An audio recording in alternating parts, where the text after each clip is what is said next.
Good morning, afternoon, or evening to whomever's watching this video.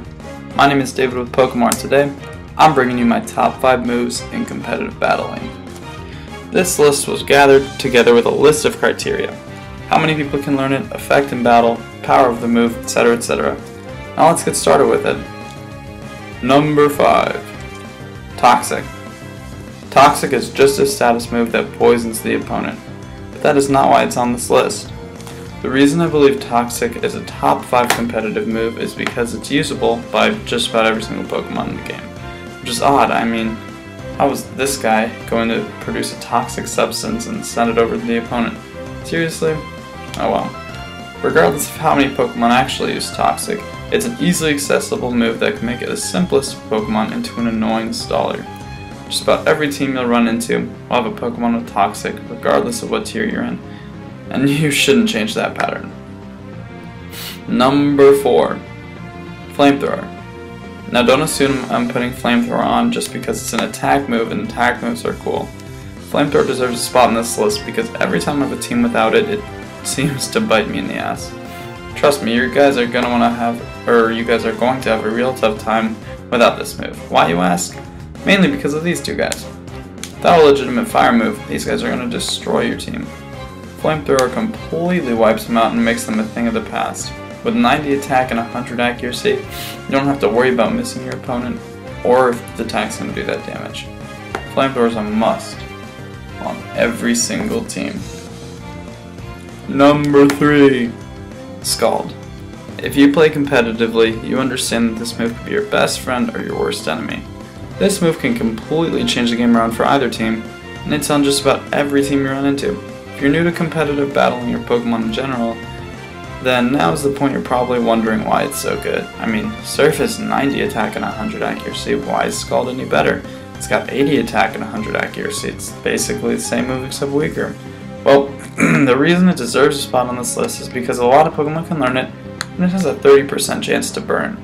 I mean, it's a water move that can burn your opponent, commonly, and that's really useful.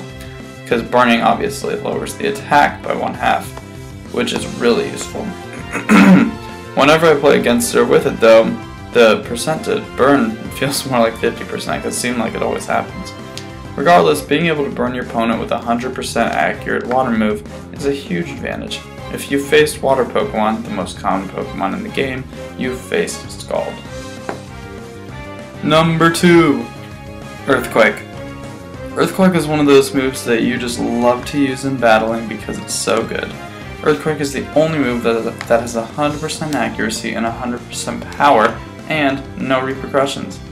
Also, it's super effective against fire, rock, electric, steel, and poison, most of which are pretty common in battle. And last but not least, it's a physical attack move that doesn't make contact, which is useful when you're facing this guy or this guy. But this guy should be already dead because of Flamethrower though. Earthquake is extremely powerful and it's a must-use on every team because it's cool. I mean, it's Earthquake. You've always used it in a campaign or the regular gameplay, and why would you change that in this? Yeah, people like to use status moves and all that. And yeah, status moves are good, but Earthquake is just a phenomenal move that needs to be used on every team. Now, Number 1. A lot of you are probably wondering what I'm putting for this because I have a variety of moves to choose from because I didn't really put some of your favorites probably in here. But number 1 might not come as a shock to you. Number 1 is Stealth Rock. Yeah, Stealth Rock. Stealth Rock is number 1 because you only need to use it once in the beginning, and unless there's no defoggers or rapid spinners, you set the tone for the whole match basically.